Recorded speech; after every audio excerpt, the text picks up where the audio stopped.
देखिए बच्चों, अब हम स्टार्ट करते हैं एक्सरसाइज 1.2 का क्वेश्चन नंबर 3। इससे पहले का जो क्वेश्चन है वो मैं पिछले वीडियो में डाल चुका हूँ। तो आज मैं आपको बताऊंगा question number 3, question number 4, question number 5, 6 और 7। मतलब इस एक्सरसाइज को आज हम ख़त्म करेंगे। तो चलो ज़्यादा टाइम नहीं लेते हैं, क्वेश्चन नंबर 3 स्टार्ट करते हैं। देखो क्वेश्चन नंबर 3 में कह रहा हो find the LCM and HCF of the following integers by applying the prime factorisation method. आसान क्वेश्चन है, आपने 6, 7, 8 क्लास में बहुत खूब अच्छी तरह से पढ़ा होगा।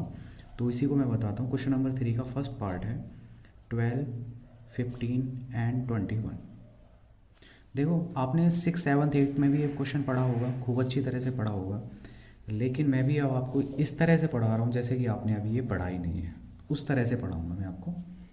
देखिए हम 12 के फैक्टर करेंगे। 12 के फैक्टर किस तरह से करेंगे? 2 6 या 12, 2 3 जा 6 और 3 1 जा 3।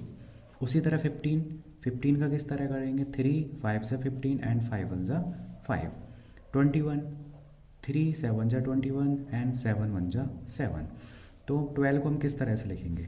देखिए 2 2 और 3, 2 2 और 3। दूसरा नंबर आया 15 को कैसे लिखेंगे? 3 और 5, 3 और 5। 21 को इसी तरह क्या लिखेंगे? 21 को लिखेंगे 3 इंटू 7। अब आप देखिए एचसीएफ किस तरह से निकालते हैं। देखिए पहले मैं आप जो बोल रहा हूँ पहले उसे सुनिए।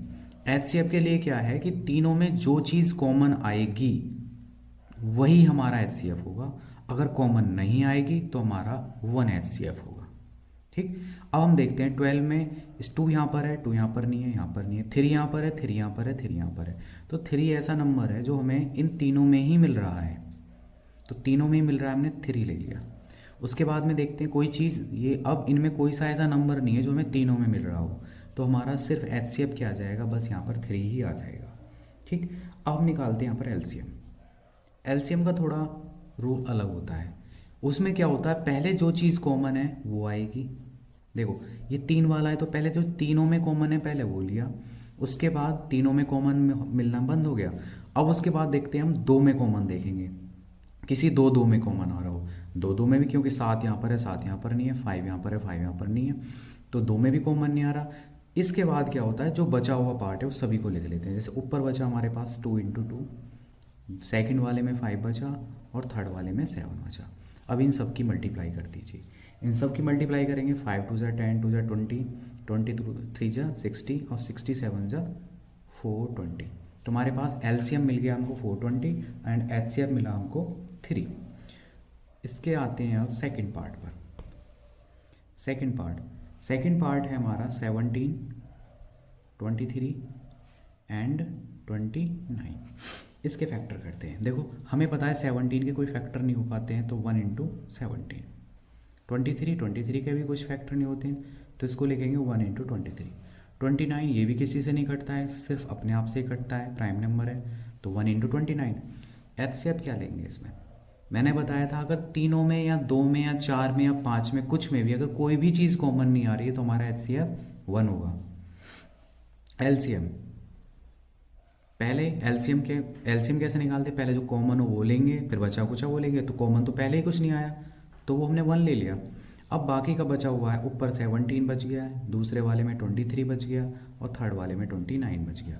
इन सभी की अगर हम अब मल्टीप्लाई करेंगे तो इन सभी की जो मल्टीप्लाई करके आएगा 11339, यही हमारा आंसर है इसमें। अब आया हमारा थर्ड पार्ट में क्या बचे हमारा 336 एंड 54।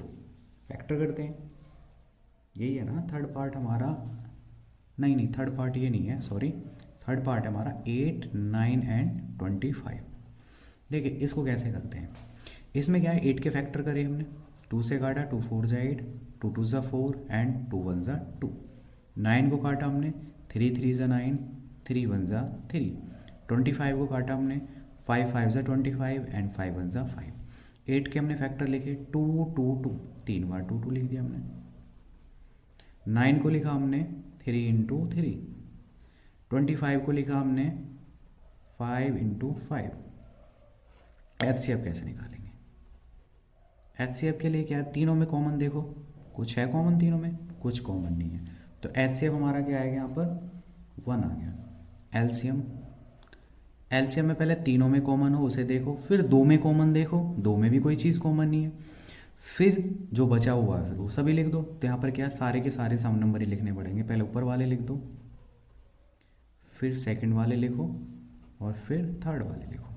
इन सभी की मल्टीप्लाई करो, इन सभी की मल्टीप्लाई करेंगे तो आएगा हमारा 1800। आप मल्टीप्लाई करके देखना, यही आएगा। तो हमारा क्वेश्चन नंबर थर्ड का हमारा फर्स्ट, सेकंड और थर्ड पार्ट वो तीनों सोल्व हो चुके हैं।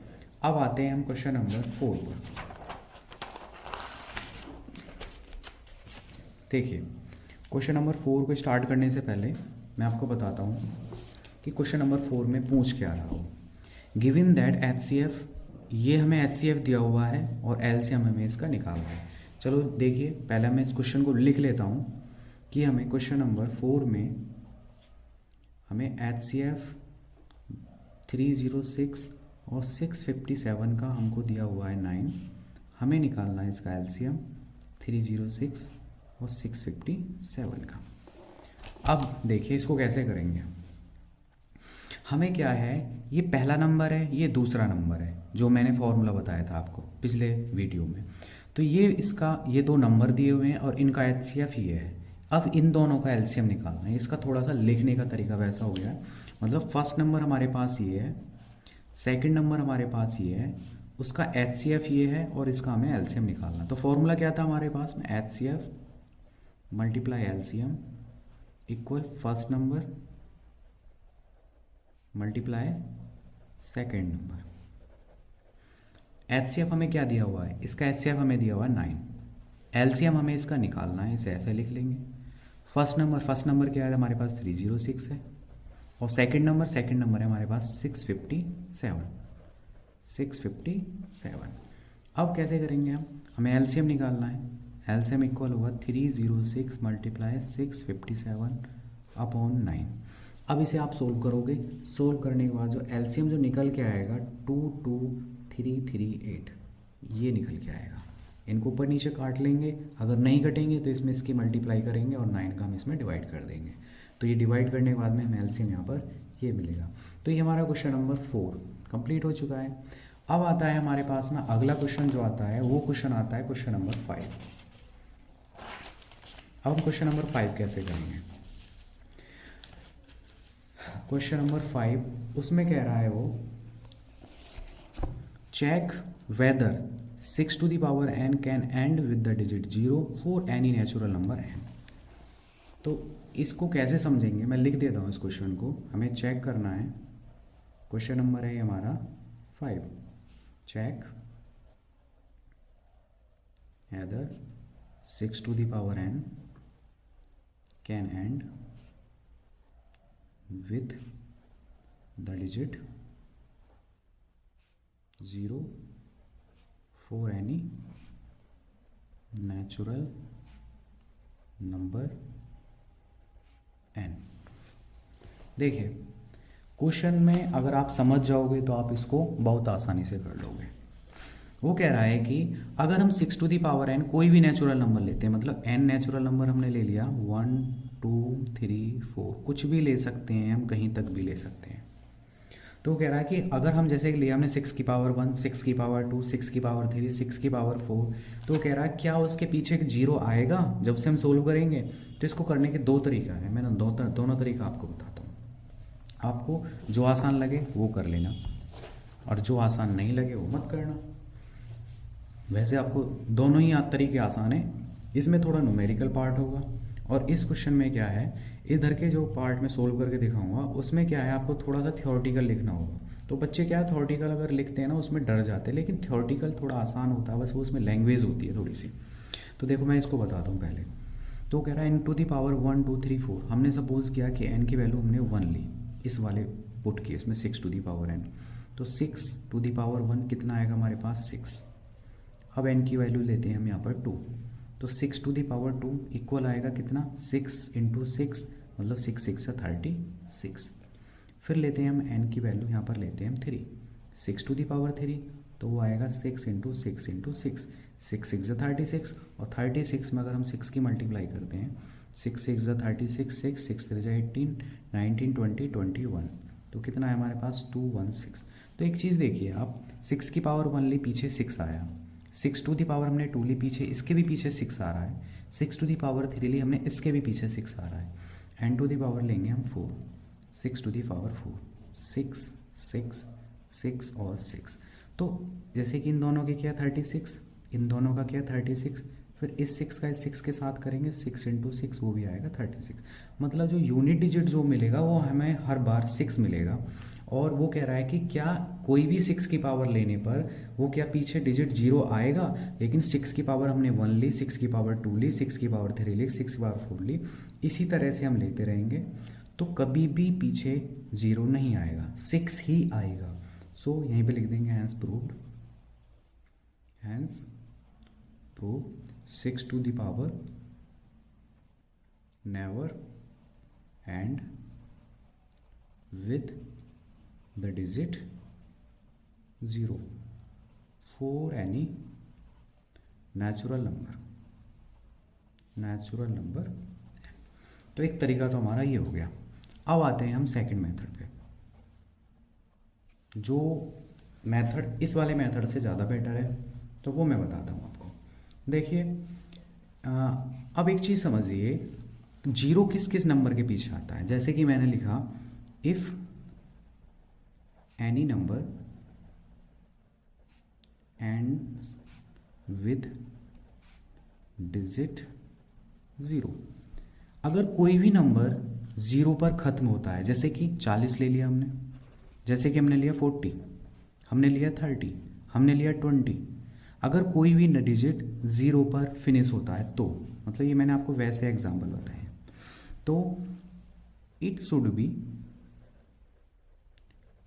बी डिविजिबल बाय 2, 5 और 10।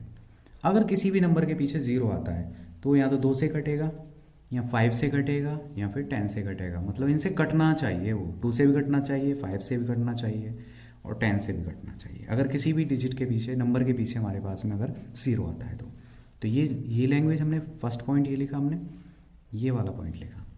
अब प्राइम फैक्टराइजेशन करते हैं। Prime factorisation of 6 to the power n। 6 की पावर n के अगर हम फैक्टर करते हैं तो 6 के सिर्फ 2 ही फैक्टर होंगे, 2 इंटू 3 की पावर हमने लिख दिया n। अब यहाँ पर देखते हैं, यहाँ पर 2 मिल रहा है हमको और 3 मिल रहा है, नहीं तो हमें 5 तो मिल ही नहीं रहा, यहाँ पर 5 नहीं मिल रहा ना, तो लिखेंगे हम यहाँ पर 5 is not the prime factor of 6 to the power n। जब इसमें 5 मिल ही नहीं रहा तो 5 इसका फैक्टर ही नहीं है, प्राइम फैक्टर ही नहीं है। 5 is not the prime factor of 6 to the power n, ये हमने लिख दिया। तो अब यहाँ पर क्या लिख देंगे, हमारा सवाल सब हो गया। Hence for any value of 6 to the power n will not be divisible by 5। जब इसमें मिल ही नहीं रहा तो इसका मतलब है कि ये वाला जो नंबर है 5 से डिविजिबल ही नहीं होगा। Therefore 6 to the power n can not end with the digit 0। बस हमारा सवाल हो गया। इसमें बस थोड़ा सा हमने यहाँ लैंग्वेज लिखी है, इसको हमने सोल्व करके दिखाया। और इस क्वेश्चन को अगर हम वैसे देखते हैं ना, बड़ा ही हमें कठिन क्वेश्चन लगता है, बहुत ज़्यादा हार्ड क्वेश्चन लगता है कि हमें पता नहीं क्या दे दिया। चलो हमारा क्वेश्चन नंबर 5 खत्म हो गया है। आई होप आपको अच्छी तरह से समझ आ गया होगा। अब आते हैं हम, नेक्स्ट क्वेश्चन आता है आपका क्वेश्चन नंबर 6। देखिए क्वेश्चन नंबर 6, इसमें कह रहा है वो एक्सप्लेन करना है हमें y 7 into 11 into 33 plus 13, sorry 7 into 11 into 13 plus 13 and 7 into 6 into 5 into 4 into 3 into 2 into 1 plus 5 are composite number. अब उसमें ये हमको क्या कह रहा है, इस सवाल में क्या बोल रहा है हमसे, इस सवाल में बोल रहा है वो हमसे कि ये जो हमें दिया हुआ है, एक ये नंबर दिया हुआ है और एक ये नंबर दिया हुआ है, वो कह रहा है कि ये कंपोजिट नंबर है या नहीं है। लेकिन कंपोजिट नंबर कौन से होते हैं वो अब मैं आपको बताऊंगा कि जिसके फैक्टर कम से कम जो 2 फैक्टर होने चाहिए और 2 से ज़्यादा हो जाए तो और अच्छी बात है। तो देखिए जैसे कि हमने पहले ये वाला नंबर लिया, हमने लिया 7 इंटू 11 इंटू 13 प्लस 13। यहाँ पर देखेंगे 13 और 13, यहाँ पर ये 13 है और यहाँ पर ये 13 है, इन दोनों को मैंने लिया बाहर कॉमन। यहाँ पे कितना बचा 7 इंटू 11 प्लस ये 13 तो बाहर चला गया, ये भी बाहर चला गया, तो इस वाले की जगह क्या बचेगा 1, इस वाले की भी जगह 1 बचेगा, तो उसमें इसमें 1 में मल्टीप्लाई करेंगे तो ये रहेगा। तो 7 इंटू 11 कितना हो जाएगा 77 प्लस 1, और 77 और 1 कितना हो जाएगा 78, और 13 इंटू 78 के अगर हम और फैक्टर करेंगे तो क्या हो जाएगा 13 इंटू 6। अब यहाँ पर हमें देखेंगे क्या मिल रहा है, हमें एक तो 13 मिल रहा है और एक 6 मिल रहा है, तो यहाँ पर लिखेंगे the given expression has 13 and 6 has factor. तो इसका मतलब क्या हो गया, therefore it is a composite number. हमें मिल गया ना, इसके 2 फैक्टर मिल गए भाई, एक तो हमें 13 मिल गया, एक 6 मिल गया, तो कम से कम 2 फैक्टर मिल गए ना। जब कम से कम हमें 2 फैक्टर मिल गए तो इसका मतलब क्या हो गया, कंपोजिट नंबर हो गया। और इसका नेक्स्ट वाला ये वाला देते हैं हम, 7 into 6 into 5 into 4 into 3 into 2 into 1 plus 5। ठीक, इसमें क्या देखो मैं हमारे पास यहाँ भी 5 है और हमारे पास यहाँ भी 5 है, हमने 5 कॉमन लिया, क्या बचा हमारे पास 7 6, ये 5 चला गया, 4 बचा, 3 बचा, 2 बचा और 1 बचा, और ये 5 बाहर चला गया, इस 5 की जगह 1 बचा। इन सभी की मल्टीप्लाई करेंगे, इन सभी की मल्टीप्लाई करके आएगा हमारे पास 1008, ये आएगा +1। आप मल्टीप्लाई करके देखना, क्योंकि अगर मैं सभी की मल्टीप्लाई करूँगा तो वीडियो बनाने में बहुत टाइम लगेगा, तो ये आप मल्टीप्लाई कर लेना। तो 5 इसे इसमें जोड़ेंगे तो कितना आएगा 1009, तो इसका क्या आ गया 1009। अब 1009 का कोई फैक्टर नहीं हो गया, तो कम से कम 2 फैक्टर तो मिल गए ना इस संख्या के हमको, ये हो गया, एक तो इससे कटेगा और एक इससे कटेगा, इन दोनों से जरूर कटेगा। तो यहाँ पर भी क्या लिखेंगे, द गिवन, सेम यही वाली लाइन लिखनी है हमें, the given expression has 51009 has factors, therefore it is a composite number। ये हमारा हो गया क्वेश्चन नंबर 6 भी फाइनल। अब आते हैं हम कुछ इस एक्सरसाइज के क्वेश्चन नंबर 7 पर। देखिए बच्चों, मैं आपके लिए बहुत मेहनत कर रहा हूँ, क्योंकि वीडियो सेटअप करने में हमें बहुत टाइम लग जाता है, वीडियो करना, बनाना, फिर उसको एडिट करना तो बहुत टाइम लगता है। तो अगर मैं आपके लिए मेहनत कर रहा हूँ तो आप मेरे लिए थोड़ी सी मेहनत कर दीजिए, बस चैनल को आप सब्सक्राइब करते रहिए। अगर आप चैनल को सब्सक्राइब करोगे, बहुत सारे लोग जुड़ते चले जाएंगे, तो उससे क्या है, थोड़ा मेरा भी मन करेगा कि अच्छी तरह से कि मैं बच्चों को और पढ़ाता रहूँ, टाइम निकाल लूँ। तो प्लीज़ आप है ना चैनल को ज़रूर सब्सक्राइब कीजिए। चलो क्वेश्चन नंबर 7 पर आते हैं, लास्ट क्वेश्चन पर। देखिए क्वेश्चन नंबर 7 क्या है, there is a circular path around a sport field. देखिए उसने क्या है, मैं आपको लैंग्वेज है ये आपकी, मतलब लैंग्वेज भी पढ़ेंगे हम, और देखिए हाँ अब चमक रहा होगा। वो कह रहा है कि there is a circular path around a sport field. एक स्पोर्ट फील्ड के अंदर क्या, एक सर्कुलर पाथ है, इस तरह का गोल गोल चक्कर है। Sonia take 18 minute to drive 1 round of the field. Sonia जो है इसका चक्कर लगाने में, सोनिया नाम की कोई लड़की है, वो इसका चक्कर लगा रही है और चक्कर लगाने में ले रही है वो 18 मिनट। ठीक, फिर कह रहा वाइल, जबकि Ravi take 12 minute for the same, जबकि रवि इसी का सेम चक्कर लगाने में कितना ले रहा है, वो ले रहा है इसमें 12 मिनट। रवि जो है, Ravi, suppose they both start at the same point. हमने सपोज करा कि वो दोनों के दोनों सेम पॉइंट से उन्होंने भागना स्टार्ट किया, and go on the same direction, और दोनों के दोनों सेम ही डायरेक्शन में गए, मतलब दोनों इधर को चक्कर लगाने गए। After how many minute will they meet again at the starting point. तो कह रहा कि कितनी देर के बाद वो दोनों सेम पॉइंट, मतलब सेम पॉइंट से स्टार्ट हुए, तो कितनी देर के बाद वो दोनों सेम किसी एक पॉइंट पर आकर मिलेंगे। तो उसके लिए क्या करेंगे, देखो हम सिंपल है, 18 मिनट और 12 मिनट, एक तो मैं दे दिया 18 और एक दे दिया हमको 12। इन दोनों का क्या निकालेंगे हम, इन दोनों का आप निकालिए, अब निकालेंगे 18 और 12 का, हम दोनों का निकालते हैं हम एलसीएम। एलसीएम किस किस का निकालते हैं, 18 का और 12 का। तो 18 के फैक्टर कीजिए, 2 9 ज़ा 18, 3 3 ज़ा 9 एंड 3 1 ज़ा 3। 12 के लेते हैं हम, 2 6 ज़ा 12, 2 3 ज़ा 6, 3 1 ज़ा 3। 18 के हम लिखते हैं 2 3 और 3। इसी तरह 12 के लिखेंगे हम 2 2 और 3। निकालते हैं क्या हम एलसीएम। तो एलसीएम के लिए पहले जो चीज़ कॉमन है वो लीजिए, 2 ले लिया हमने, 3 भी ले लिया। अब कुछ कॉमन नहीं है तो दोनों को ले लीजिए, हमने ऊपर से 3 ले लिया और नीचे से 2 भी ले लिया।